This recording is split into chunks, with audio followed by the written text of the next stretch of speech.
Саламатсыңдар ма, бірінші сынып оқушылары? Ана тілінен 99 сабақты орындаймыз. Сөйлеу әдебі. Бірінші жаттығу өлеңді тыңда. Құттықтаймын ана туған күніңмен. Нұрын төккен маған шуағымсың сен. Айналайын ана қуанышыңмен. Шаттандырған мені жұбанышым сен. Құттықтаймын сені туған күніңмен. Өлеңді бәрін қосылып, әндетіп айтыңдар.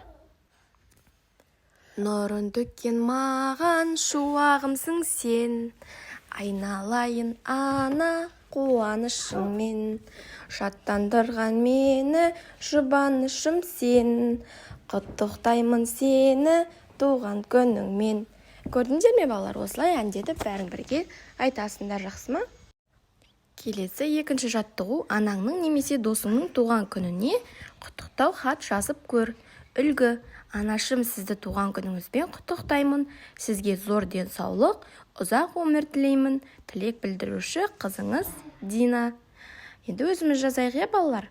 Анамның туған күніне тілек. Аяулы анам менің, сізге ең алдымен мықты денсаулық берсін. Әлемдегі бар жақсылықты тілеймін. Әрқашан жүзіңізден күлкі кетпесін. Ал тілек білдіруші деген жерге ұлыңыз Асқар немесе қызыңыз осындай деп өздерінің аттарында жазыңдар, жақсы ма балақайлар? Келесі үшінші жаттығу: ашық хаттарды кімге жолдайтыныңды сәйкестендір. Бірінші 8 наурыз. Оны әжемізге сыйлайық, Туған күніңмен. Оны досымызға сыйлайық. Ұстаздар күнімен. Бұны әрине ұстазымызға сыйлаймыз, Анашым, туған күніңмен. Бұны анамызға сыйлаймыз.